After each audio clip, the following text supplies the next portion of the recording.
em cho phép xin gửi lời chào, lời chúc sức khỏe đến ban giám khảo cùng tất cả mọi người có mặt trong ngày hôm nay. Sau đây em xin tự giới thiệu về mình. Em tên là Dì A Tử. Em đến từ Phong Thổ Lai Châu, năm nay em 18 tuổi. Em là sinh viên năm nhất của Trường Đại học Văn hóa Hà Nội.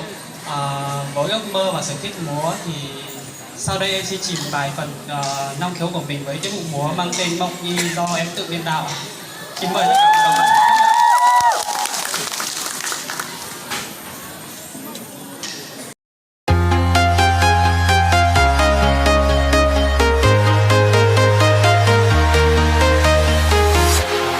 Walking alone, the streets are empty.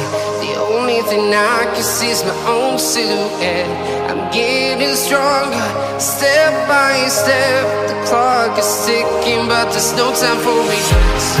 I've been flying from town to town, from London to Taiwan.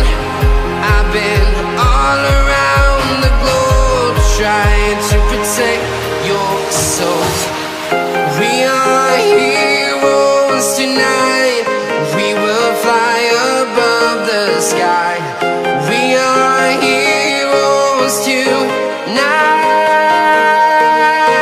Yeah. We are heroes tonight. We will fly above the sky. We are heroes tonight.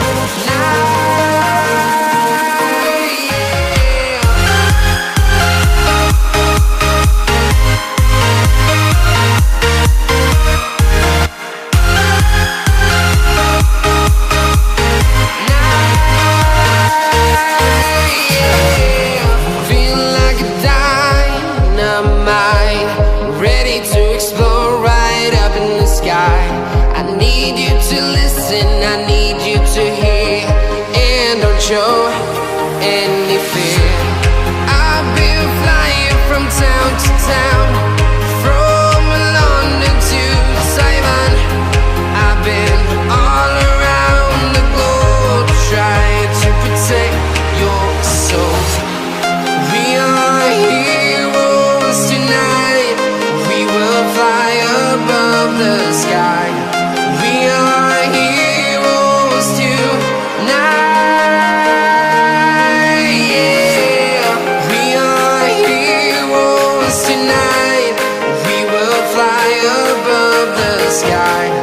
We are heroes tonight.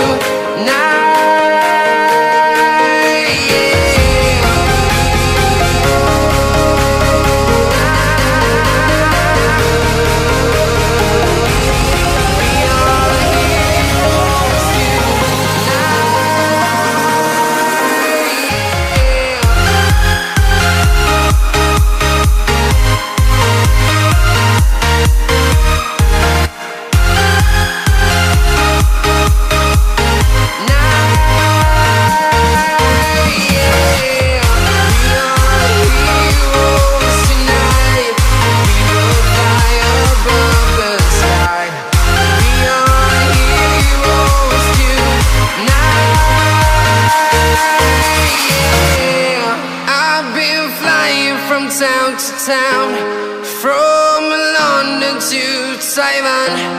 I've been all around the globe, trying to protect your soul.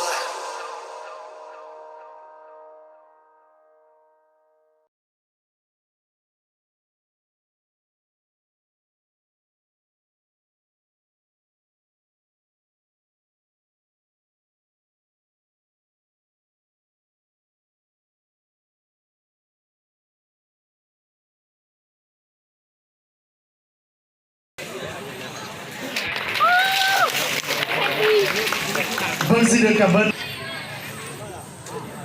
Có thể cho một tràng pháo tay để tôi đọc câu hỏi được không? Đọc câu hỏi cũng hồi hộp lắm. Câu hỏi của bạn như sau. Trong một số vùng người Mông khi đám cưới, gặp đám cưới thì người ta phải đổi đồ cho nhau.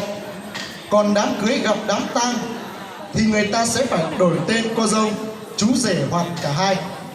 Theo bạn thì vì sao lại có những thực hình như vậy? vâng ạ. Sau đây xin trả lời câu hỏi của em là theo Đồng như đi xa xa một chút đi bạn. Ờ, cái đấy tùy theo một số vùng, còn những vùng khác nhưng mà có những cái phong tục hay là như thế này thì em chắc là do quan điểm của họ hay là phong tục của họ, còn theo như em được biết là người Mông Lây Châu em thì đám cưới mà gặp đám cưới thì nếu mà đôi nào mà về nhà trước, về nhà chồng trước thì sẽ được kiểu là sẽ được hạnh phúc hơn. Còn cũng giống như kiểu là khi hỏi cưới thì ai về đến nhà chồng một bước hoặc là một đoạn đường thôi là cũng là cả một vấn đề. Còn đám cưới mà gặp đám tang thì những nơi khác họ đổi tên cô dâu hay chú rể thì cái này chắc là cũng do quan điểm của họ hay là phong tục của họ như thế. Còn người Mông trên chỗ em thì là nếu mà mình đám cưới mình gặp đám tang thì mình cứ coi như là không biết gì, mình cứ vui vẻ của mình về thôi. Nghĩa là chia tay mình không lo đúng không?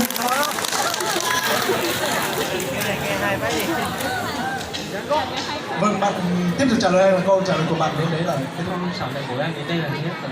dạ vâng, xin cảm ơn câu trả lời.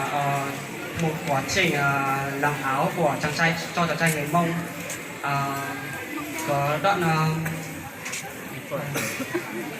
cái là mình có thể lên giường rồi lấy mấy sợi các kiểu xong rồi về xong rồi dệt rồi nói chung là đập các kiểu xong rồi cuối cùng là may thì cái áo cho chàng trai người Mông. Ý tưởng của em về ý kiến của